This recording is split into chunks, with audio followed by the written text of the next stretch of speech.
beloved Boss Mike Cervera.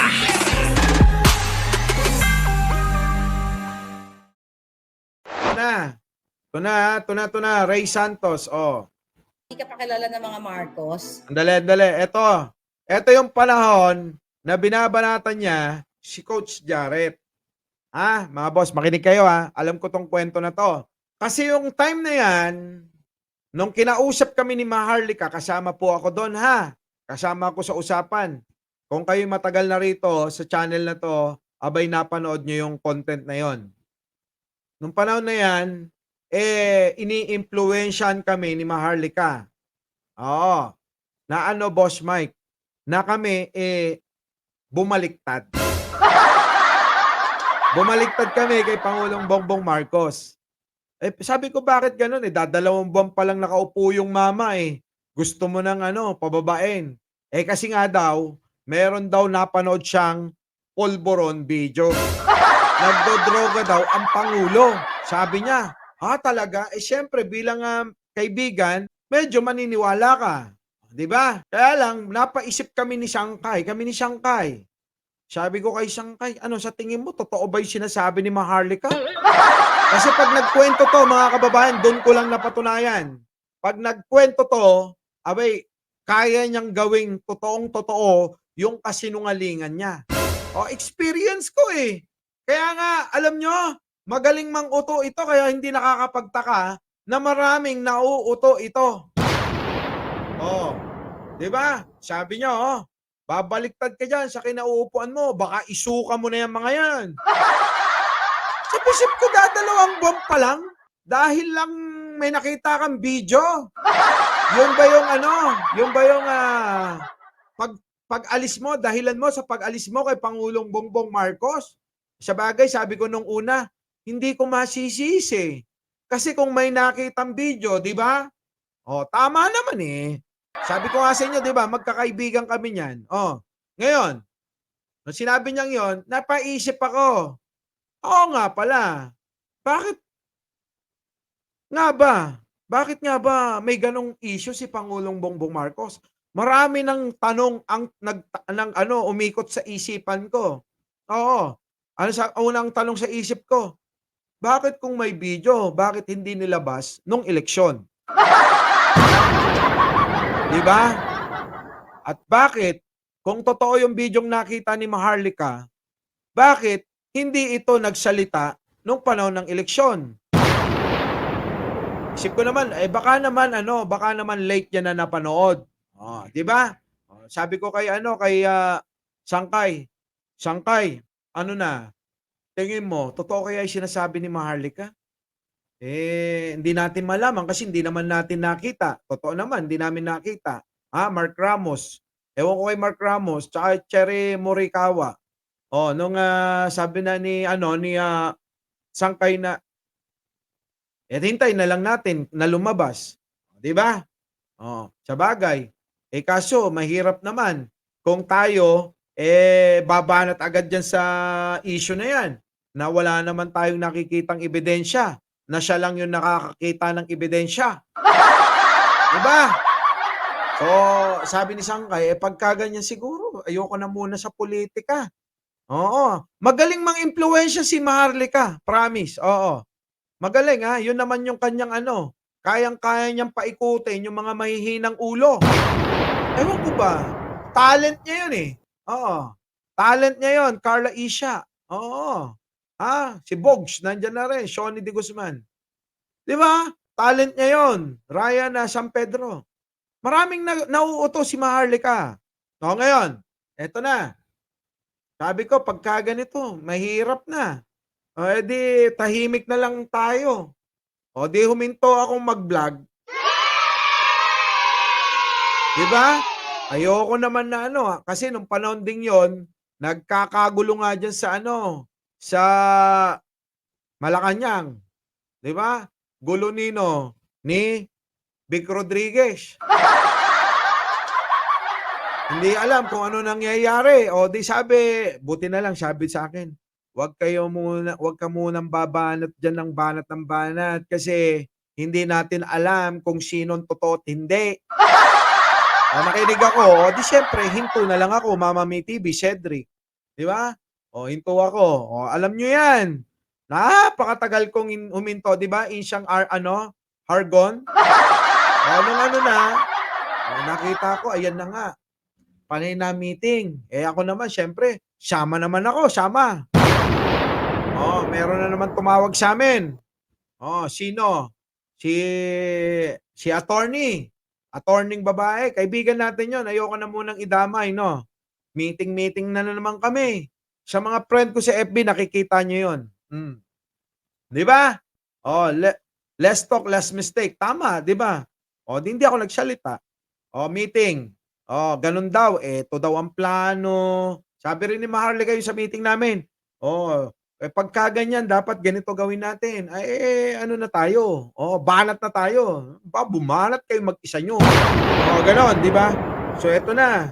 Ano daw? Pangungunahan daw ni Gloria, ni Vic Rodriguez, ni Duterte. Sila daw ang mangunguna para pabagsakin si Pangulong Bongbong Marcos.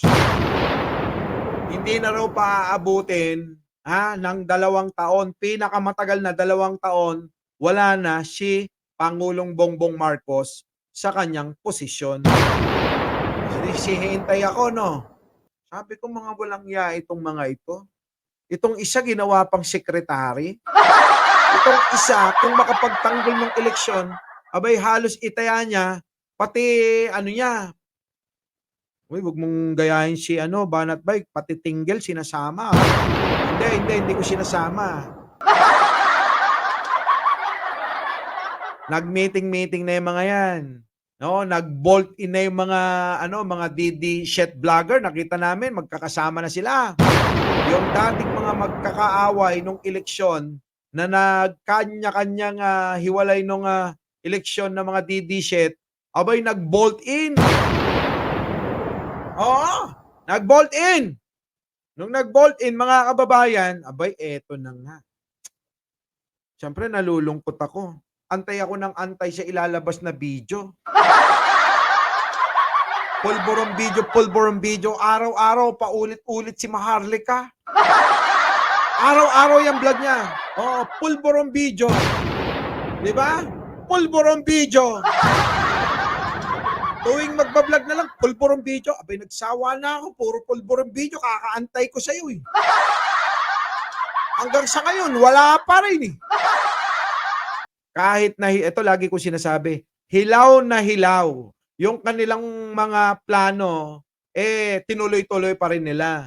Ibig sabihin mga kababayan, kahit na hindi sumuporta ang marami, tinuloy pa rin nila yung plano nila. Diba? Tinuloy pa rin nila, kita nyo yung ginawa nila. Hilaw yung rally nila sa Davao, sa Liwasang Bonifacio, hilaw. Sa Cebu, hilaw. Marami ang hindi na sumuporta. Kita nyo? Sabi ko na hilaw eh. Bakit tinuloy? Kasi sobra palang desperado nila. Yung pala katotohanan dito mga kababayan, sobrang desperado nila na mapabagsak si Pangulong Bongbong Marcos para mailigtas nila yung mga sarili nila. Lalong-lalo na si Duterte at si Kibuloy. Yan ang totoong kwento sa pagkakaibigan namin nila Maharlika, ni Coach Jared, ni Sangkay, di ba? At meron pang isa. Ngayon, ito na, balik na tayo kay Maharlika. Bakit ba tayo napunta doon? Para meron lang kayong insight. Ito na. Hindi ngayon, si Coach Jared pala, andali, kulang pa ako ng kwento. Si Coach Jared, sabi ko kay Coach Jared, tawag ako. Kasi medyo umiilalim na yan eh. Umipitik-pitik na si Coach eh. Di ba? Siyempre, kaibigan natin, di ba? Kailangan paalalahanan. Hindi na ako nagbablog noon ha. Tanong nyo kay Coach Jared. Sabi ko kay Coach Jared, Coach, baka mamaya mabaong ka dyan. Hinay-hinay lang. 'wag masyadong sipa, medyo pitik-pitik lang. Okay lang 'yan. Baka mamaya, hindi tayo makabawi. O, 'di medyo huminay-hinay si ano, si coach. Tandaan niya, mapapansin niyo 'yan.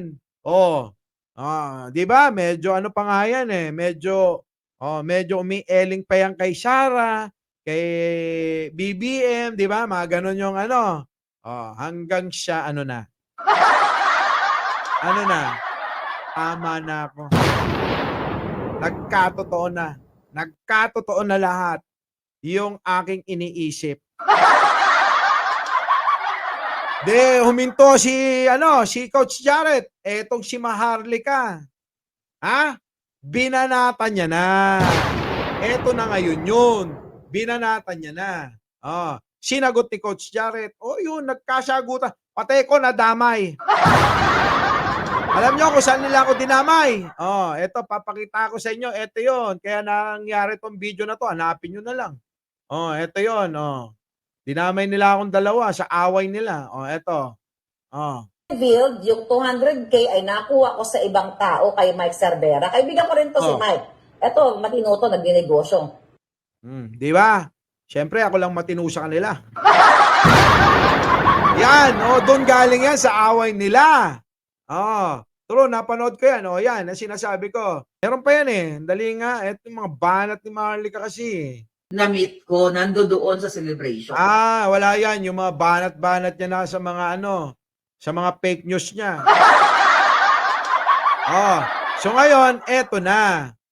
Hindi na sumusunod sa kanya si Coach Jarrett. Binanatan niya. Time na hindi ka pa kilala ng mga Marcos, dikit ka nga ng dikit sa amin. Ayan na. Tingnan nyo, nanumbat na. Mga kababayan, papaliwanag ko lang sa inyo. Ang taong, mapanumbat, tandaan nyo, walang maidudulot na mabuti sa inyo yan. Pagka meron kayong nakilalang taong mapanumbat, tandaan nyo mga kababayan pag may nakilala kayong taong mapanumbat, layuan nyo. Layuan nyo yung mga yan. Ipapahamak kayo ng mga yan. Sisiraan kayo ng mga yan. So, eto na ngayon. So, nakuha nyo na yung kwento, Alam nyo, mga kababayan, never kong gagawin gumawa ng kwento. Sila mismo magpapatunay dyan. Si Maharlika, Coach Jarrett, Sangkay. Sila mismo magpapatunay dyan sa lahat ng kwento ko na yan. Never talaga. Kaya nga nung unang banat ko dyan, yun kagad Sabi mo ganito, sabi mo ganyan Yung pala, niloloko mo kami. Sige, pasok Eto na ngayon. Sisiraan niya na ngayon si Coach Jarrett. Alamin nyo kung paano manira. Magaling manira ito. Magaling magpaniwala sa mga mangmang. Talakayin natin. Pasok. At saka hindi lang yun ang gusto kong ipaunawa. Bakit si Coach Jarrett todo rebat ka? Bakit kay Mima hindi ka makaribat? 'Di ba? Bakit hindi ka makaribat kay Mima? Bakit kay Coach Jarrett rebat ka ng rebat? Yon ang gusto kong iparating sa inyo na isa pa. Bukod sa ugali niya. Pasok. Actually, nung time na hindi ka pa kilala ng mga Marcos, dikit ka nga ng dikit sa amin. Uy, pakilala mo naman kami, Maharlika, baka gusto mo naman ma-interview kay BBM. Kaya nga kita in-interview para bigyan ka ng limelight. Di sana, hindi mo nalang pinakilala. Kung pinakilala mo, sabi ni Coach Jarrett, di naman daw ikaw nagpakilala Hindi naman totoo lang mga boss.